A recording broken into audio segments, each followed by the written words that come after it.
Welcome back to Twin Football. It is Wednesday, October 2nd, so that means NFL predictions. We do all of our picks on ESPN, so go ahead and make your account and pick along with us. But Jacob, it is the turn of the calendar.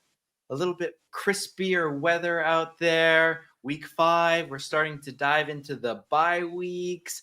Couple of good games. Anything you're looking forward to this weekend? Yeah, I'm just looking forward to finally starting to figure out like the identity of teams. In the beginning of the year, it's a lot harder to know what they're going to give you throughout some games. There's been a lot of crazy upsets. I'm looking forward to a little bit more predictable games. Maybe we'll get our record up here, but it's been a great season so far, and I can't wait for this week. Yes, and that week kicks off tomorrow night as the Tampa Bay Buccaneers travel to Atlanta in a divisional matchup. 29% got the Falcons in this one, but who do you Yeah, have? tough one to pick here. It's going to be a great Thursday night game. Bucks coming off an insane win against the Eagles. They're just the Eagles' kryptonite. They torched them in the playoffs. Baker torched them in the regular season again. Bucky Irving and Rashad White are now splitting the carries when White was the clear number one. It looks like Bucky Irving might be taking the majority of the carries going forward. The Bucks are dealing with a lot of injuries, most notably probably Mike Evans, the 31-year-old dealing with a knee and calf strain. I think he's going to be good to go, but a lot of worries there on the injury report. Falcons coming off a win against the Saints, last second kick from Koo. That guy was the MVP of the game. That kicker played out of his mind. Great performance. Year of Falcons the tough, kicker. right, tough schedule to start this season. They played Eagles, Chiefs, and the Saints. They've been pretty competitive in every game. Bijan Robinson dealing with a hamstring injury and he's limited in practice. I do give the slight edge to the home team here in the Falcons because the Bucks are dealing with a little bit more injuries. So I like Kirk in this one. Kirk Prime Time Cousins to come through. Only 29% picking the Falcons.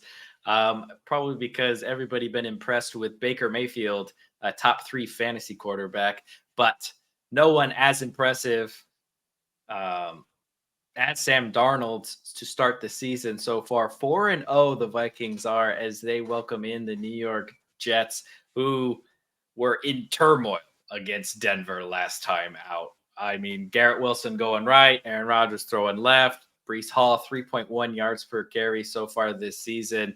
Robert Saleh not giving it to his 240-pound running back on the goal line there in Braylon Allen, who has really had a great start to his rookie campaign. 86% got the Vikings, and I would have to agree with them just because of the fact that it's going to be in Minnesota with the skull clap. It's going to be loud. The Jets are going to false start again. I guess they have cadence issues, so give me the Vikings to How be many more games do you undefeated. think Robert Sala has left as a Jets head coach with Aaron Well, Rodgers clearly just not liking the guy whatsoever? well, this is the thing, right? So not only Everyone will the hugs the guy. Vikings He's going for a hug. He just pushes him away on national television. I know. Right? Like, how can you live past that? But the thing is, um, the okay, so the reason why is because the Vikings are going to dominate this game, but they're going to trade for Devonte Adams. They're going to bring in Devonte Adams, and that's going to be Robert Sala's saving grace to take him squeak into the playoffs, and then he'll get fired once they get blown out in the playoffs. But that is how I see that I like that prediction. going. Next up, we got the Panthers taking on the Bears. Panthers coming off a loss to the Bengals, but they were competitive in the game. Joe Burrow was a little too good for them. Andy Dalton did not win his revenge game. He struggled a little bit more last week um, when he was playing from behind. Most of the game he was just chasing points. Bryce Young will not be getting his starting position anytime soon, though. Andy Dalton still looks way more solid. The team just looks completely different with Andy Dalton under center. It would have been really cool here in this matchup to see back-to-back number one picks go at it, but it will be a much more Oh, watchable game with Andy Dalton under center. So I'm happy for that as well. Bears coming off a win against the Rams. The offensive line and Caleb are still allowing way too many sacks. They're third worst in the league at allowing sacks. It's just not good for the aspirations that this team has. Luckily, they were able to get DeAndre Swift finally going. He had more yards on the ground in this game than the previous three combined. Caleb had a great TD pass to DJ Moore in the back of the end zone. Every week, you have to say he's gotten a little bit better. oh yeah. However, I, I've gotten comments that I'm a little too harsh on Caleb. I still don't fully trust him. I've got Panthers here. Give me Woo! Andy Dalton with another win in Chicago. The Ravens looking to build off of that dominating performance over the Buffalo Bills as they travel to division rival Cincinnati. Joe Burrow getting a win against Carolina, but in that game, Chuba Hubbard, 104 yards on the ground with just 18 carries. Can you imagine with 25 to 30 carries that what Derrick Henry could do? Yes, the Bengals may finally have that defensive line finally fully healthy and playing all in the same game, but I just can't see anything past the Ravens win here. Joe Burrow, a losing record against Lamar Jackson. The Ravens offense finally clicking ever since that win against Dallas. They are using Derrick Henry more and more. They're able to use Justice Hill out of the backfield as well. Their offense is finally using all of its weapons appropriately. So give me the Ravens to improve to 3-2 on the season. Next up, we got Dolphins taking on the Patriots in a game that will decide who the current worst team in the NFL is. Dolphins coming off a loss against the 0-win Titans. Tyler Huntley was not nearly as good as we were expecting him to be. I think looking back, maybe we were a little bit too optimistic. Guy coming like straight off a plane with a complicated playbook. Mike McDaniel has a lot of different motions. Hey, Baker did it.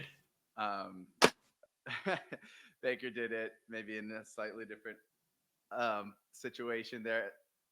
Um, Mike McDaniel not having a confident backup quarterback that knows his system is looking really dumb in retrospect when he knows Tua has that injury history. Huntley will get the start again and another chance to silence critics. I think a week longer looking at the playbook will do wonders for him. Excuse me. Patriots coming off a loss against the Niners, where they're really rounding into that team everyone was kind of expecting them to be. They had that shock win in the opener against the Bengals, but everyone beats the Bengals in season openers, so it's not that impressive. Jacoby Brissett did not look good at all against the Niners. He had an interception where he basically just threw it straight to Fred Warner. Warner does get up there to grab it, but it's not a good throw. David Andrews, center and captain of that offense, is out for the rest of the season, about to undergo a season ending shoulder surgery. They're definitely not going to risk their star rookie quarterback, Drake May, coming in when they have no one to protect them. Jacoby Brissett looks like he will be the starter. I think Tyler Huntley, with a week to actually digest the Dolphins playbook, will do much better in this one. I like Dolphins to get back to not winning ways, but get another W. Yeah, they will ruin Drake May if they let him go out there with the way that that offensive line has been playing. I agree with you. Let's see a Dolphins bounce back win there. The Browns 1-3, looking as well to get back to winning ways after that tough loss there in Vegas. They take on the red hot Washington Commanders and Jaden Daniels. 82% completion percentage for Jaden Daniels. I mean, does it get, I mean, he can't sustain that, right? There's no way he could sustain that. But, you know, last week against Arizona starts 9 for 9 and then throws a pick. So really 10 for 10 to start the game. 17 consecutive drives where they got points going back a couple games in the start of the game against Arizona before that interception. Absolutely red hot on the ground. Brian Robinson has been fantastic through the air. Terry McLaurin, scary Terry, actually accounting for a higher percentage of passing yards for his team than Malik Neighbors is. And I think that is the key in this one because Denzel Ward being paired up against him, one of the best corners in the league, should help keep this game a lot closer than 87% think.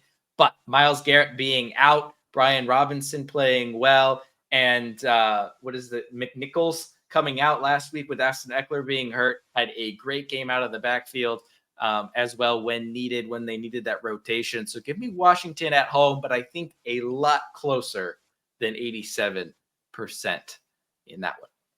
Yeah, next up, we got an exciting divisional matchup: Colts at Jaguars. Colts coming off a win against the Steelers, where they saw Anthony Richardson get injured again. He went off with a hurt hip when it was 17-0. They were kind of rolling, and you hate to see him go off. Luckily, they have one of the best backup quarterbacks in the league, and Joe Flacco. And Joe Flacco knows how to beat the Steelers. And what a cool what a cool win for him. He came in to secure the win. Started off a little slow. The Steelers looked like they might get back into it, but Joe Flacco did well to secure the victory, throwing for 2 scores. Richardson was limited in practice today on Wednesday, but they seem to be optimistic that he's going to go. Again, luckily they have a great backup quarterback. I don't think they'll be too worried with Joe under center. They finally got Michael Pittman Jr. going, and Jonathan Taylor looked solid as he has done all season.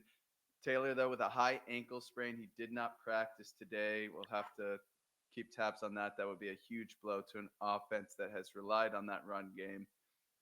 Jaguars coming off a brutal loss against the Texans, where they finally look like they might get a win. Doug Peterson is definitely on the hot seat right now. He says that he hasn't lost the locker room, but it's starting to feel like Brandon Staley last year, where the media are asking these hard hitting questions and he's like pretending like he's really confident and optimistic, but you got to feel for him. But it's a tough position. Trevor Lawrence looked better, but still not great. Etienne was limited in practice with a shoulder injury, but I think he should be good to go. Both teams have injury concerns. I like the Jags to get their first win of the Ooh. season against the Colts team that is struggling with who their quarterback is going to be, and that Jonathan Taylor injury more than anything is really scary for me. And Jaguars are just desperate for the win. I like them here. Yeah, nine. What is it? 9 games. Excuse me, 9 games in a row at the back from the back of last season to the start of this season that they have yet to get a win. But nothing better than a home game there in Florida for Jacksonville to get on the board. 3-1 Buffalo traveling to 3-1 Houston in arguably the game of the weekend here. C.J. Stroud gonna want to throw the ball. Josh Allen gonna want to run the ball. So we'll see who is able to kind of get control of this game early. And actually, I'm going to roll with the Texans in this one, despite being kind of severe underdogs here at home. And the reason why is CJ Stroud is one of, if not the best QB against zone coverage. He proved it last year. I think he will prove it again in this one. And yes, ever since Joe Mixon got injured in week 2, and Cam Akers has kind of been filling in, only 3.1 yards per carry for him. And, maybe even Tunsil, who got injured last week on that offensive line, might be a game time decision this weekend. I think he can pick it up a little bit against a Buffalo Bills defense that, yes, it was Derrick Henry, but let up close to 200 yards on 25 carries last week, just to get enough. Obviously, he doesn't need to run 87 yards on the opening play like Derrick Henry did, but he just needs to do enough to allow a little bit of a balanced offense, get that Bills defense in zone coverage, and allow CJ Stroud to kind of pick them apart with Nico Collins up the middle. I like the passing attack to get out early and force Buffalo out of the run game that they so desperately want to do. I think Josh Allen will have a lot of running yards on the ground for him, but I think it won't be enough in a very high scoring game. But give me the Texans at home in that one.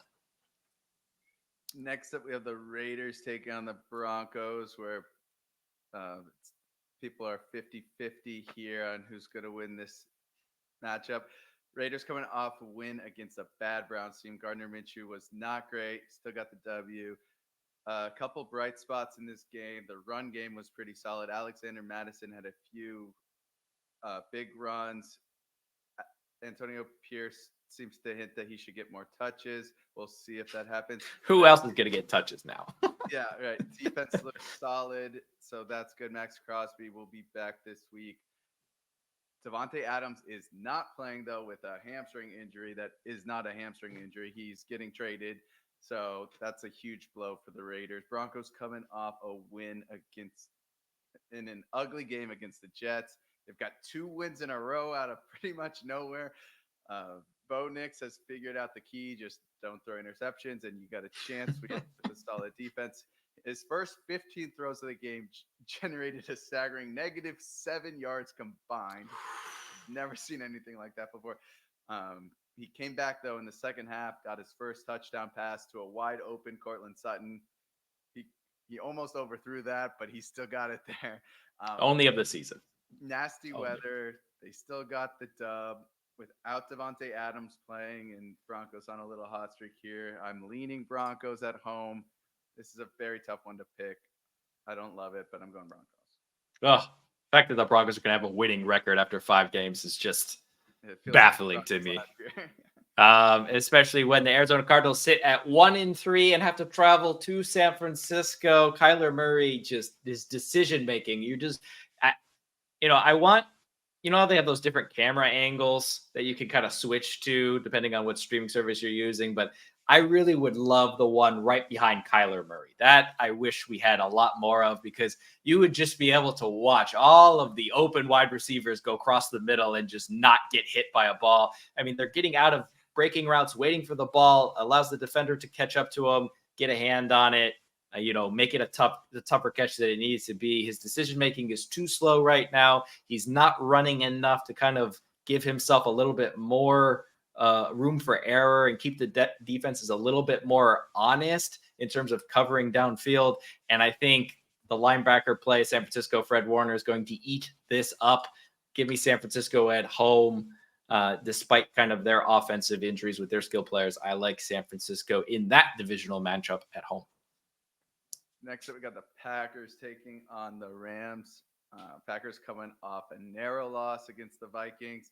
I'm not saying Malik Willis is better than Jordan Love, but Malik Willis is 2-0 starting under center, and Jordan Love is 0-2. Now, I'm just kidding. Jordan Love starting off a little rusty as we expected coming off that MCL injury, but he really turned it around. The 2 early interceptions, he just completely forced it. I attribute that to nothing but rust. He just kind of threw it in a crowded area and got bit for it. The Packers held the Vikings to just 3 points in the second half. It really was a tale of two halves. Love had a late interception, completely different than the first two. It was getting late on the clock. They were down by 9 points, 2 scores, so he needed to make something happen. He throws kind of a mini Hail Mary to get a quick score with 6 minutes to go, and it gets picked off. I think he really bounced back in that second half, and he looked like the quarterback we saw towards the end of last season again, which will be super exciting for Packers fans. Packers having some kicking problems. They could have won um, if they make a 37-yard field goal. Um, LaFleur said he's still backing Braden, but they they practiced two kickers on Tuesday, so I don't know how much they're actually going to be backing him. Their kicker is the first one all season to miss a kick under 40 yards, so that will not be a good look on the year of the kicker. Josh Jacobs, Yeah. his least amount of touches all season, because they were down by so much, so they had to just keep throwing the ball. They're going to look to change that this game, establish the run early, and keep a lead. Rams coming off a loss against the Bears. They're still dealing with so many injuries. Cooper Kupp is out this week, and then they have the bye, so probably not going to rush him back. Let him get a couple more um, weeks rest and get him back in as he is getting older. Other star receiver Puka Nacua will be out for longer. They will be desperate to get those weapons back. Kyron Williams, though, has been a bright spot for this injured team. He scored in every game this season, even in the blowout against the Cardinals. Matthew Stafford still looks like Matthew Stafford, but he will be desperate to get some weapons back. Until then, I'm going Packers here. I really think the Packers fans will be super happy 2-2 with Jordan Love not really being fully fit and back in playing action in any of the games. Um, he played most of the game against the Eagles, but who knows in that last drive, maybe they come back there, and he was just a little rusty last week. I like Packers here. Yeah, I want to see 4 verticals and Jordan Love just let it fly against the Rams. That is what I'm excited for in the dome-ish in SoFi, half open stadium. The Giants travel across the country to take on the 3-1 Seattle Seahawks, who only had 6 rushing yards after the first half in Detroit. 6. 6 rushing yards. Let me repeat. 6. Okay, that's it. 6. I think they're going to get a lot more against the Giants defense. Obviously, their whole offense is Malik Neighbors. Get a win. It's at home across the country. Probably a little bit rainy here as we hit October in Seattle. So give me the running attack to improve and get the win in Seattle. Next up, we got the Cowboys taking on the Steelers. Cowboys coming off that win against the Giants in a game where people might have expected and hoped for them to be a little bit more dominant against a bad Giants team. Dak looks okay. CeeDee Lamb looks amazing. You expect that, but they don't really have a run game. Cowboys are not looking too great in the first few games of the season. Steelers coming off a loss against the Colts, where Steelers fans will feel tough for that loss. They almost came back there. First game where the defense could not carry them. The offense looked much better than the defense. That's just the NFL. You can't predict anything. Their 2 turnovers were more than their previous 3 games combined. The defense let up more points than the previous 3 games combined, and it was the first loss of the season for Justin Fields.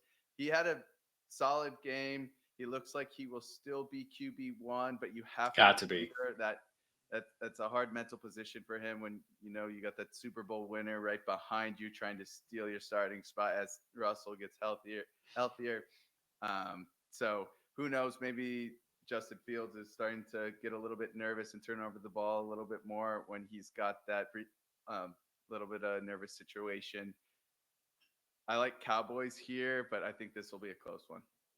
Yeah, 50-50 have that one. I'm looking for Justin Fields to use his legs here and get at that Dallas defense, but I am excited for that one, but not as excited for Monday night that will see the Saints travel to Kansas City. The Saints, less points in their last 2 games combined than in either of their first 2 games. The drop-off has been immense in terms of their offensive production. Alvin Kamara kind of coming back down to earth after a couple multi-touchdown games to start the season. But I look in this one for the Saints to get back to basics, okay? Get a reset after those tough games against Philadelphia and Atlanta. Get a little bit of a reset here and do what everyone wants you to do. Dunk it down to Alvin Kamara. That's what everyone wants you to do. That's what you should be doing. Kansas City is the 4th worst team in the NFL when it comes to yards per reception from running backs out of the backfield. We saw J.K. Dobbins in that first drive for the Chargers last week get a couple of those and run them for first downs. He ended up with 10 yards per reception. We saw that similarly in Bijan Robinson for Atlanta when they played the Chiefs a couple of weeks ago, 13 yards per reception. You know what team, one of the few teams who are worse than the Chiefs in terms of reception, yards per reception from running backs? Dallas Cowboys. And we saw what Alvin Kamara did to them in Dallas. So I think he could have a monster game here going against the Chiefs. But the problem is they're the Saints. And I don't think that they will be able to stick to that for some reason. I don't think that they will stick to it. Andy Reid and that offense, I know they're depleted weapons. Patrick Mahomes turning his back when trying after that interception and basically tackling Rashee Rice's knee. Obviously, he most likely will be out. We still don't know what those tests what the results of the tests are. I don't know how many MRIs you can do in 3 days to figure this out. They haven't figured out the timetable yet. So that could be good news for the Chiefs. I just feel like Monday night under the lights in Kansas City, extra rest. I think the Chiefs will still somehow figure this out. But Alvin Kamara, if the Saints are going to win, needs at least 7, 8, 9, 10 receptions out of the backfield and let him get into space and attack this Kansas City defense, where it really is their only weak point so far this season, as they rank bottom 5 in the NFL in terms of reception yards, around 10 yards per reception to running backs. But I will still roll with the Chiefs here on Monday night. And there you have it. All of our picks here from the Twins at Twin Football on ESPN. Thanks for joining us. We got EPL predictions tomorrow. So come back and join us and enjoy Thursday night football. And remember, get your picks in on ESPN, and we will see you all tomorrow.